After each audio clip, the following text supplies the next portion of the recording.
You know that specific feeling? It's not just sadness, it's this very distinct, heavy sinking sensation. Right in the pit of your stomach. Yeah, you open your phone, you look at the news, or you see a headline about some guy, and it's usually a guy in a hoodie who just sold his AI startup for, I don't know, $3 billion. And you're sitting there in your pajamas. Exactly. I am sitting there literally eating cereal, and I get this overwhelming thought.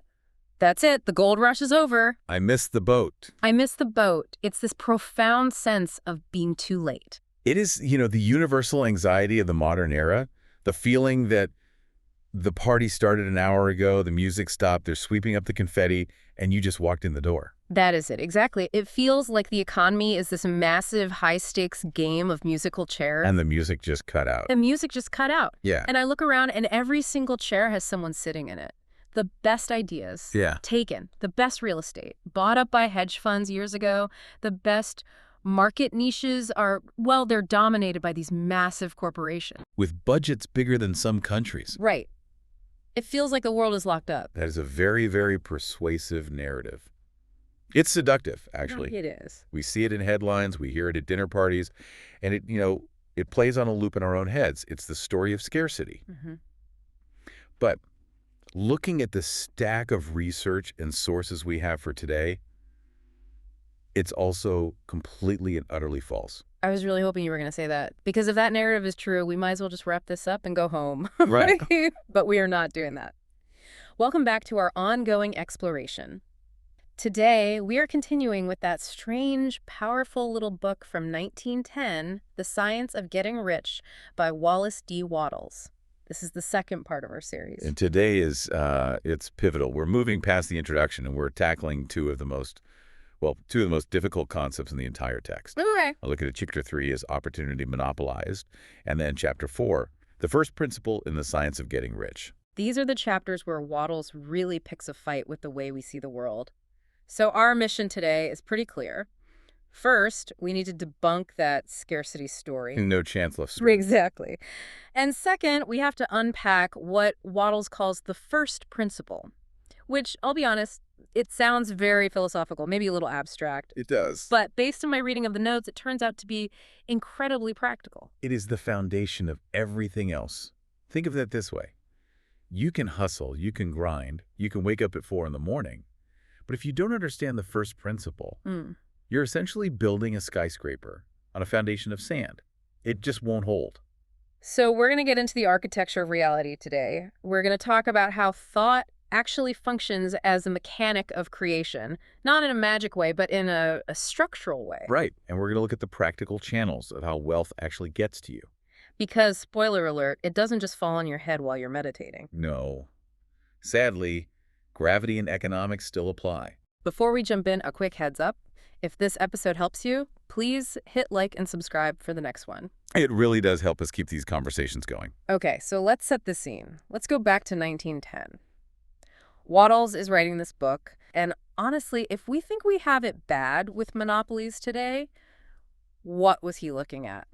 It's actually quite funny when you compare the two eras. I mean, we complain about big tech or Amazon or the consolidation of media. And those are valid concerns. They are valid, absolutely. Yeah. But Wattles was writing at the height of the Gilded Age.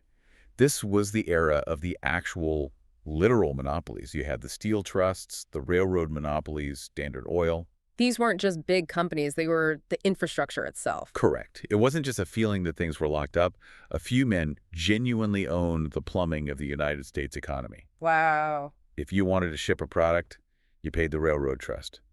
If you wanted to build a building, you paid the steel trust. Right. So if you were a factory worker in a steel mill back then, looking at the owner of the trust, someone like Andrew Carnegie, you probably felt like that gap was impossible to bridge. Impossible. You're making pennies, working 12-hour shifts in dangerous conditions, and he owns the industry. He owns the town. He owns the politicians. The game seems totally rigged. Precisely. And Wattles addresses this directly in Chapter 3. He doesn't shy away from it at all. He acknowledges that, yes, if you try to compete with the steel trust on their own terms, if you try to beat them at their own game within that specific industry, you're going to lose. You are going to lose. That door is closed. They've built a wall. They have the keys and they have the guards. But he doesn't say give up. He doesn't say, well, the game is rigged, so just accept your lot in life. No. He says something very profound, and this is the shift we need to make today. He says opportunity is not like a fixed box. It's like a tide. A tie. It moves. It shifts. He points out that while the steam railroad business was monopolized, you couldn't just start a new railroad in 1910, the electric streetcar business was just beginning. The electric streetcar. That sounds so quaint to us now. It does to us, but think about the context.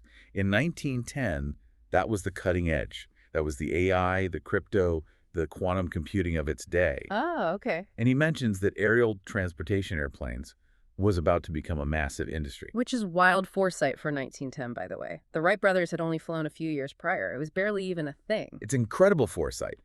But his point is that the world never runs out of opportunities. It just grows into new ones. The trusts and the big corporations, they're just organizing the current stage of things. They're holding the fort of the past. Yay, Clee. But the tide of opportunity is always setting in a new direction. So let's translate that to today. We look at the big tech giants or the established social media platforms and we say, I can't build a search engine. Google won. I can't build a social network. Facebook won. And Wattles would say, stop looking at the steam railroad. right, stop looking at where the tide was, look at where it's going. He gives the example of agriculture in his time, saying that opportunity was shifting toward the farm. Today, maybe it's shifting toward, I don't know, personalized health or AI implementation for small businesses or sustainable energy or the creator economy. The specific industry doesn't matter as much as the principle. The principle is everything. Yeah. Opportunity shifts directions. It never disappears. I love that image. The tide doesn't dry up. It just moves down the beach. But I have to push back a little here. Why is it so hard for us to see that? Why do we default to it's all gone? Why is our default setting panic and scarcity? Well, this gets into the psychology of scarcity, which we see in some of the modern supporting sources we have here. When you believe wealth is monopolized, that someone else has fenced it off, you enter a competitive mindset. You start creating. And you start fighting. You're fighting for scraps. You're trying to grab the last slice of pizza before someone else does instead of realizing you can just go into the kitchen and make another pizza. Exactly. You're fighting over what already exists. And when you focus on the closed door, you literally cannot see the open window. That's interesting. We have a source here on the locus of control, a concept from the psychologist Julian Rotter. Oh, right. Internal versus external. This is a classic, but break it down for us in this context. Sure. Locus of control basically asks, who's driving the bus of your life? Okay. If you have an external locus of control, you believe your outcomes are determined by outside forces, luck, fate, the government, the billionaires, the steel trust. I didn't get the promotion because the boss hates me. I can't save money because inflation is too high. Exactly. And here's the kicker. Yeah. If you believe that, you are psychologically justified in doing nothing. Because why bother? Right. Right. If the outcome is controlled by them, my effort is meaningless. It's a mathematical waste of energy. It's a defense mechanism, isn't it? If I can't win because the game is rigged, then I don't have to try, and I don't have to feel bad about failing. It protects my ego. Precisely. It is a comfortable cage. You get to be right, but you also get to be stuck. Wattles is pushing for a radical internal locus of control. He argues that the working class isn't kept down by the trusts. They're where they are because they haven't yet learned to do things in a certain way. That is a tough pill to swallow for a lot of people. It puts the responsibility squarely back on us. It does. It says you aren't a victim of the economy. You're just not operating by the right laws yet. It does. It removes the villain. Yeah. And when you remove the villain, you have to look in the mirror. But let's look at how this changes your perception. And this brings us to the concept of attention. Okay. Think of your attention like a radar system. We all have this radar running constantly. So I'm scanning my environment. Right. If your radar is set to grievance, if you're looking for all the reasons why it's unfair, why the economy is bad, why you can't get ahead, your radar will successfully find those barriers. You will see fences everywhere. And you'll be right. That's the tricky part. You will find evidence. You'll find the news article about inflation. You'll find the story about the corrupt CEO. You will have a folder full of facts that prove you're stuck. You'll be factually correct about the barriers, but you'll be functionally blind to the openings. Wattles wants you to retune the radar. Your attention is your opportunity radar. If you switch it to creation scanning for needs that aren't met, for value you can add, for problems you can solve, suddenly you start seeing those open windows. This connects to something from one of our other sources, something about the plastic nature of the world. Right. The competitive mind sees the world as solid concrete. It's built, it's finished, the walls are up, and I have to break in with a sledgehammer. Mm. The creative mind sees the world as plastic, as moldable. It's fluid, it's constantly changing, and I can shape it. So, step one is realizing the no chance left story is a lie we tell ourselves to stay safe in our inaction. Exactly. The tide is moving, and we just need to look at where it's flowing now, not where it was 10 years ago. Correct. And that leads us directly into the Chapter 4 concept, which explains how we start shaping that plastic world. The first principle. Okay, let's unpack this. Because when you read chapter 4 of The Science of Getting Rich, it gets a little metaphysical. It gets a little deep, yeah. Wattles lays down this proposition. He says, thought is the only power which can produce tangible riches from the formless substance. And he doubles down. He says there's a thinking stuff from which all things are made, and a thought in this substance produces the thing that is imaged by the thought. I can hear some listeners pumping the brakes right now. They're thinking, okay, here we go. So if I sit on my couch, close my eyes, and think really hard about a pile of gold, the universe just prints it for me. That is the magic trick fallacy, and Wattles actually warns against it later in the book. We have to be very, very careful here. When he says thought is the only power, he's not talking about Harry Potter magic. Yeah. He is talking about architecture. Architecture. Okay, break that down. Think about a skyscraper. Think about any building. Before that building exists as steel and glass and concrete, where is it? It's on a blueprint. And before it's on a blueprint. It's in the architect's mind. It's an idea. Exactly. The building literally cannot exist without the thought preceding it. The thought is the first principle of the building. It's the initiating cause. Right. The steel, the concrete, the glass, that's the formless substance of the construction world. It's just raw material. Yeah. A pile of bricks doesn't decide to become a house. It requires a directing intelligence. Okay, that makes sense. We accept that for buildings. We accept it for businesses. I mean, Apple didn't exist until Steve Jobs and Wozniak thought it up. And Wattles is arguing that this is true for your life, your finances, and your career. You are the architect. If you don't have a clear blueprint, a clear thought of what you're building, the raw material of your life just stays raw material. It stays chaotic. Or worse, it gets used for someone else's blueprint. Ooh, that's a good point. If you aren't building your house, you're probably carrying bricks for someone else's. Exactly. Precisely. We have some interesting notes here connecting this to Aristotle and the Stoics. Aristotle talked about the unmoved mover or the initiator. In your own life, your mind is the initiator. It's the thing that starts the chain of cause and effect. So thought is the architect of reality isn't about wishing. It's about the fact that nothing happens until you define what is supposed to happen. It's about intentionality. Yes. And Wattles uses this term formless substance. If that feels too abstract for you, just think of it as raw potential. Raw potential. I like that. The world is full of potential. It's full of money moving around, people looking for solutions, resources waiting to be used. That's the formless substance. It's just waiting for a directive.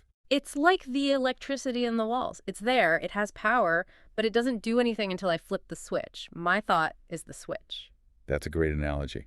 Wattles says this thinking stuff wants to expand. It wants to live more. So when you have a thought of increase, of building something, of creating wealth, you are actually aligning with the natural tendency of the universe. The universe wants to grow. Right. It wants to build the tree. It wants to build the business. Okay, so we have the architect. That's us, our thought. We have the raw material, the potential in the world. But how do we get from the blueprint to the building? Because this is where people get stuck. They have the vision board, they have the positive mindset, but their bank account is still empty. They're sitting in the dark with the switch flipped, but the light isn't coming on. Exactly. This is the crucial bridge. And is it where Wattles separates himself from a lot of the law of attraction stuff that came later. He introduces the concept of established channels. Established channels. Tell us about that. This feels like the missing link for a modern reader. He gives a very specific example. He says that if you want a sewing machine, which, again, was a high-ticket item in 1910. Right. You don't just impress that thought on the universe and wait for a sewing machine to materialize in your living room out of thin air. That would be terrifying, actually. Just poof, a sewing machine lands on the coffee table. It would be chaotic. Yeah. Wattles says the creative energy works through the established channels of trade and commerce. So the thought sets forces in motion. Maybe it leads you to a trade or a business transaction or an opportunity to earn the money to buy it. It moves things toward you. But they arrive through the delivery lanes of the real world. So the thought orders the package, but the delivery truck is still a delivery truck. Exactly. It has to drive on roads. It has to follow traffic laws. And the delivery lanes are things like commerce, trade, relationships, and skills. These are the pipes that the wealth flows through. I like that. Witches arrive through established channels. So if I'm sitting in my room thinking rich thoughts, but I'm not engaging with trade, relationships, or skills. Then you have closed the delivery lane. The truck can't reach you. Wattles is crystal clear on this. By thought, the thing you want is brought to you. By action, you receive it. You have to be there to sign for the package. You have to be there to sign for it. That's the missing link for so many people. They do the thinking work, but they don't do the receiving work. They're not acting in a way that allows the result to manifest. And the receiving work isn't just being open to receiving in a passive spiritual way. It is personal action.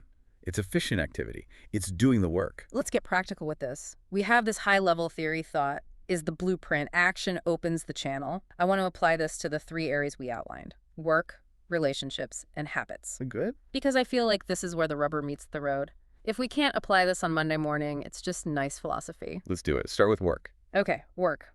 The problem we identified earlier is the scarcity radar. We're scanning for that one lucky break, or we're competing for a position that everyone else wants. We're trying to win the lottery of employment.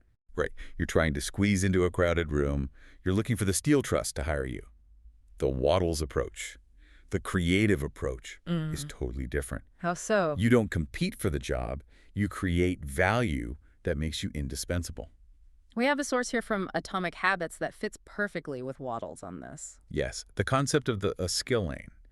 Instead of worrying about the corporate ladder, you focus on doing every day all that can be done that day in a perfectly efficient manner. You focus on the inputs. Wattles have that phrase, more than filling your present place. Is a brilliant phrase. It means you become too big for your current role. Not by bragging, but by competence. If you're an employee, you don't just do the minimum. You develop a skill stack that is so valuable, you essentially force expansion. You're like a plant that has outgrown its pod. And when a plant outgrows its pod, you have to repot it. Exactly. You either get promoted or you gain the skills to leave and start your own thing. The universe and the market has to move you to a bigger place because you're delivering too much value for where you are. So the channel here is competence. Competence and service. You're expanding the channel of skills so that wealth can flow through it. Right. If your skill channel is narrow or blocked, if you're just doing the bare minimum, no amount of positive thinking will squeeze $1 million through it. You have to widen the pipe. I love that. Widen the channel. Okay, what about relationships? This is a huge one. Wattles talks about use value. He says, you must give every person more in use value than you take from them in cash value. Which sounds like bad business at first. Give more than you take. It does. If I give you $10 worth of gold for $5, I'm going broke. But he means something specific, right? He means the experience of the interaction must leave the other person with a sense of increase. If you sell a book for $20, the cash value is $20. But the information in that book might change their life. That's the use value. It could be worth thousands to them. So in relationships, we shouldn't be transactional. We shouldn't be thinking, what can I get from this person? Exactly. That's the competitive mind. That is the scarcity mind. The creative mind asks, how can I add value to this person's life? We have a source here from Seneca and the Book of Proverbs. A false balance is an abomination. Translation, don't rip people off. Don't shortchange people socially. Speak in a way that builds trust. When you're a person of increase, when people feel better, smarter, or more capable just by being around you, you become a magnet. Opportunity creates a channel through people. Yes. Create value rather than competing. If you're the person everyone wants to work with because you always over-deliver, you never have to worry about a monopoly. You are the monopoly. You become a category of one. You're the only one doing what you do in that way. That is a powerful shift.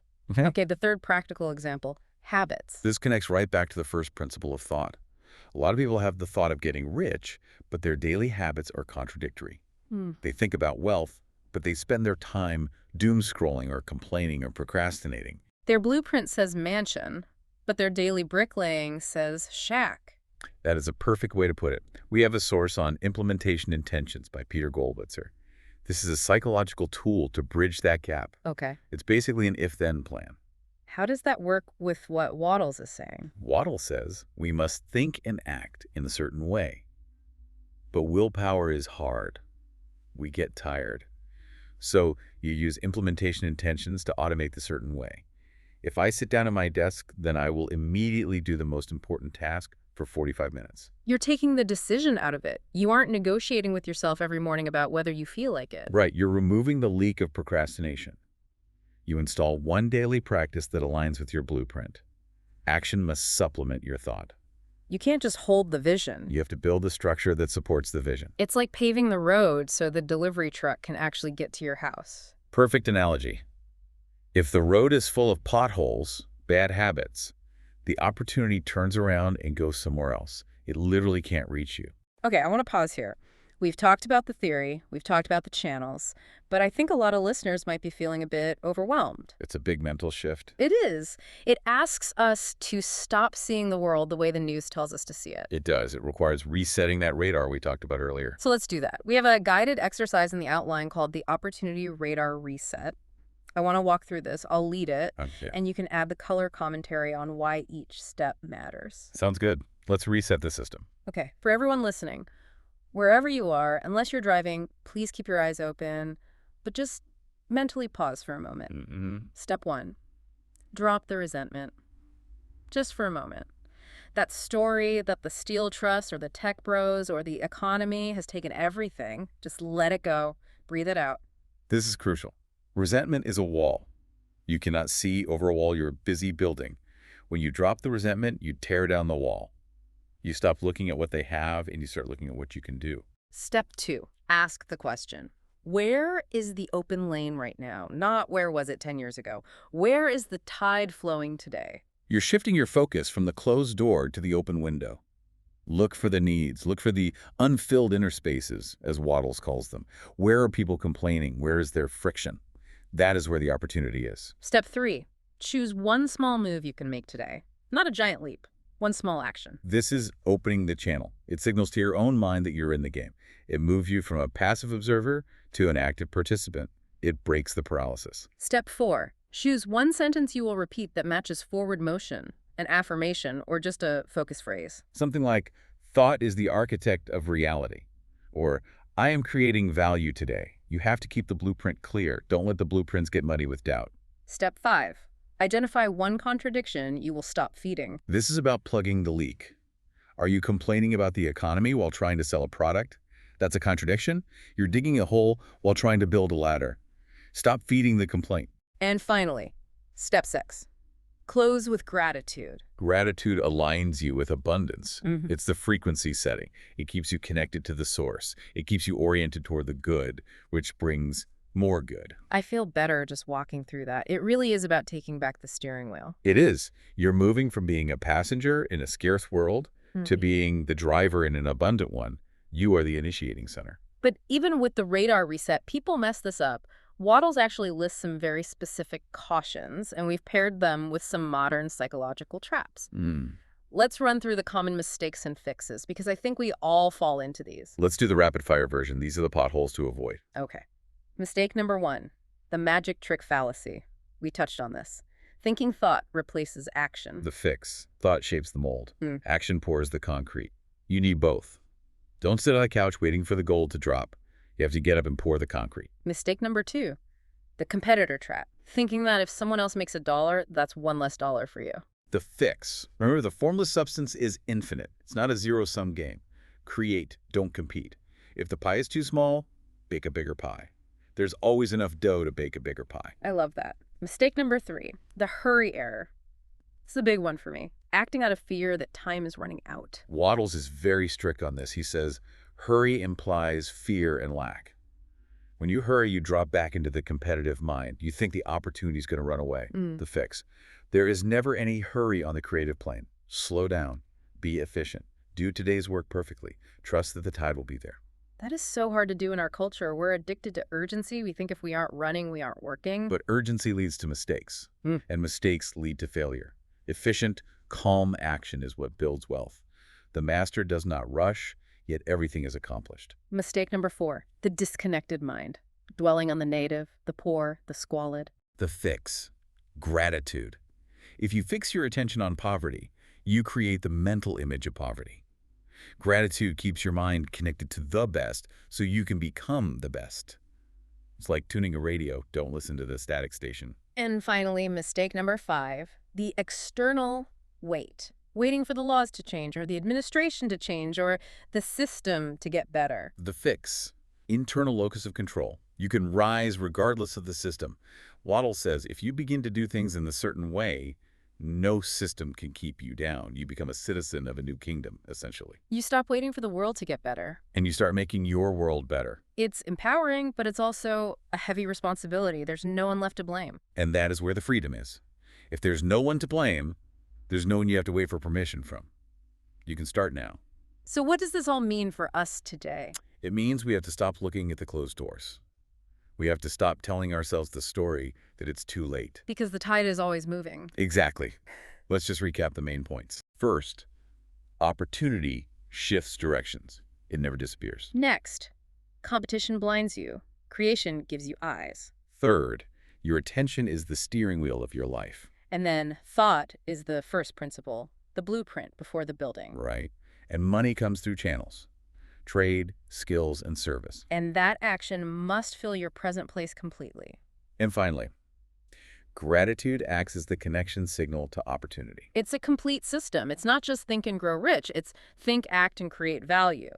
And in our next session, we're going to talk about why the universe wants you to be rich.